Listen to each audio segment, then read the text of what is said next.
At saka DRT, no? Yun. Mama, 250.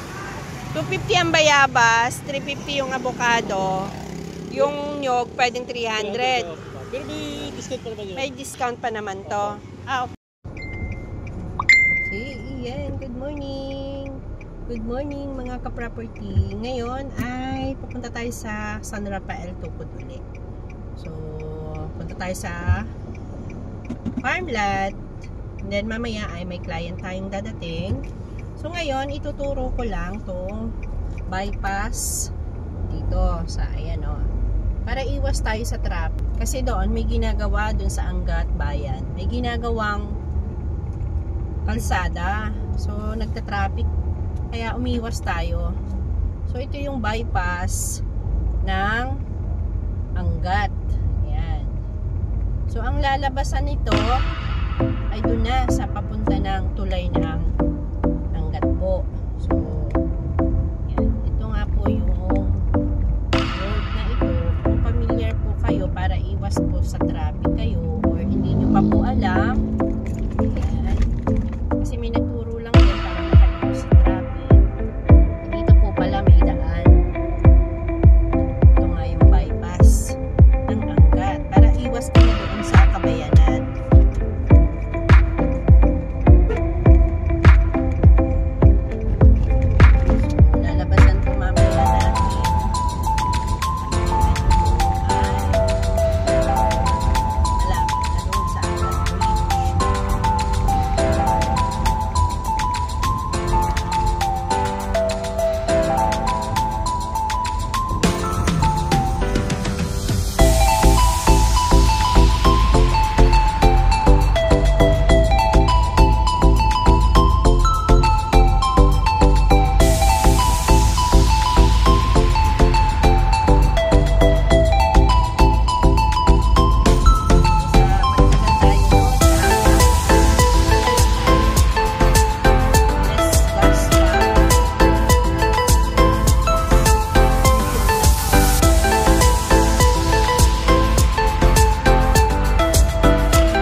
Bridge, mga ka-property. Ang bridge na ito ng yan, ilog pala.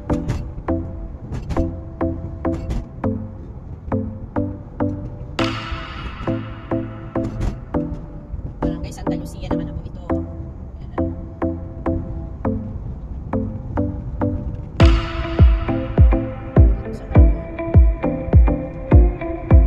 Maraming tilapia. Tingnan natin dito.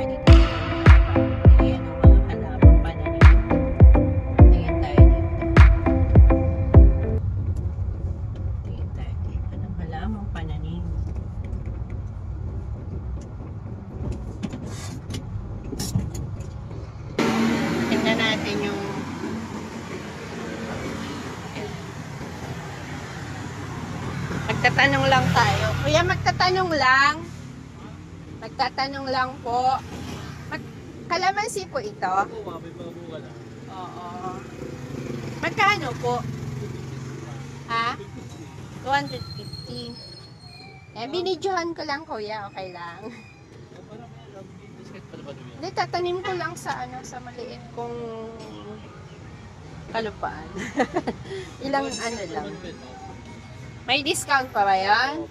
Mamaya pa ako pagbalik kasi pupunta pa ako ng San Rafael.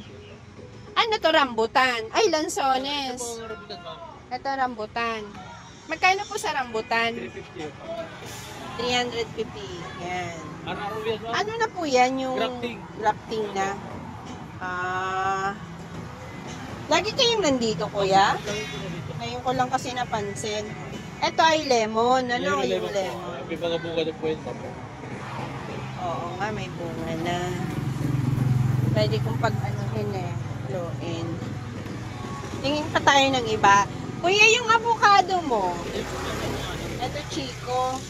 Nakabili ako dati niyan. Sabi grafting. Hindi naman. Lumaki naman. May mga plakat na.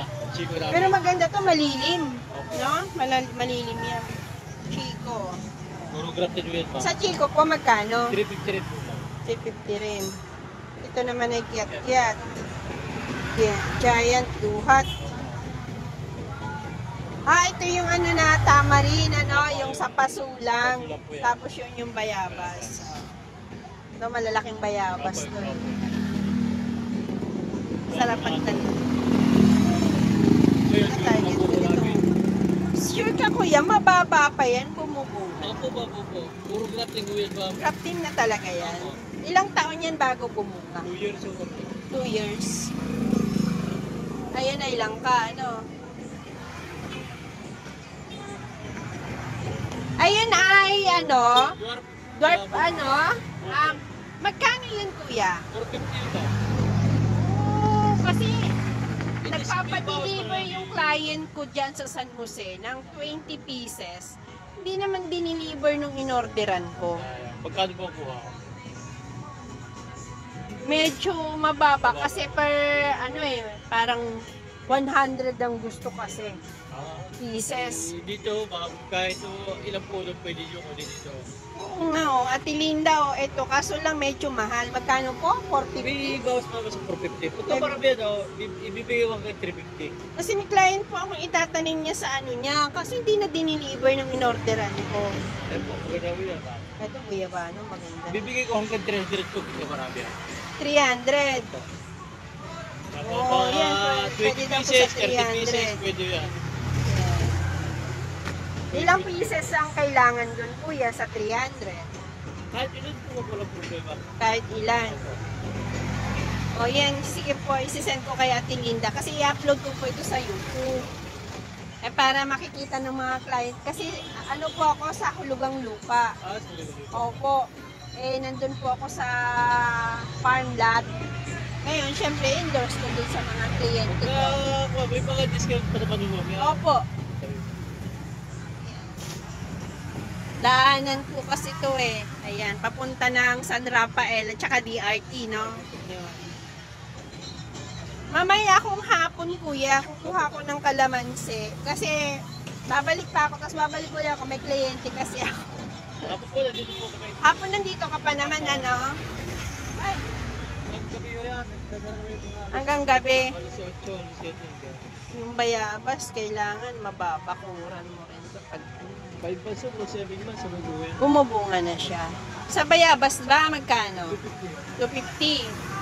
250 ang bayabas, 350 yung avocado. Yung nyog, pwedeng 300. Pero may discount pa naman yun. May discount pa naman to. Okay, yan. May discount pa naman. Sige. Para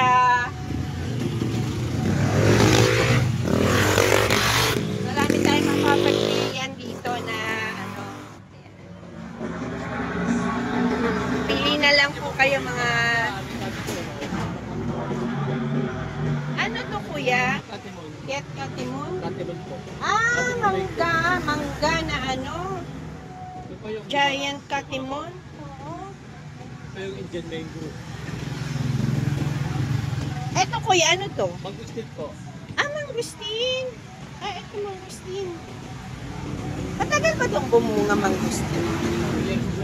4 years? Ah, matagal din, ano? Ang target ko lang naman, kalamansi, tsaka avocado. Tapos, pwede bayabas. Nakakatakot yung mga truck eh.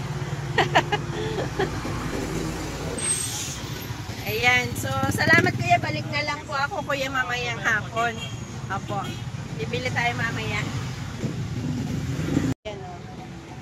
Ito naman yung kamyas. Marami pala dito, no? Mamimili ka. Sige kuya, salamat po. Ayan. Sige po. Thank you po. Ayan. Mamaya tayo babalik. Kasi may kliyente tayo mamaya. Makakargahan yung ating sasakyan. Ayan.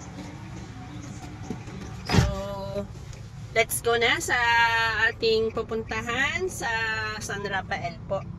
Ayan. Continue po ang ating video. Tayo muna ibibili dito ng ating lunch. So, dito po sa bus station na ito, gasoline station. The left side na po tayo dyan. Ayan po, the left na po tayo dyan sa may pungo na yun. Bibili muna po tayo dito ng ating lunch. Ayan. Dito sa ating bilihan ng lunch.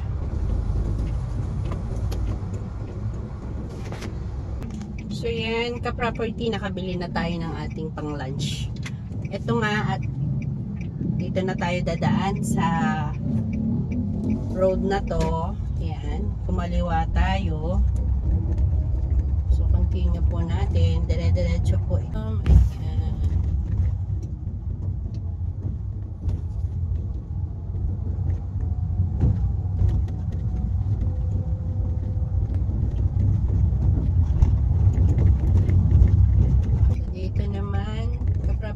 Sa bandang unahan na to, yan, may green na waiting shade. Ito nga, ito waiting shade green, kakanan tayo dito. Yan, waiting shade na green, then kakanan tayo dito. Yan. Ito na po, dire-diretso na po ito hanggang sa school ng Tukod.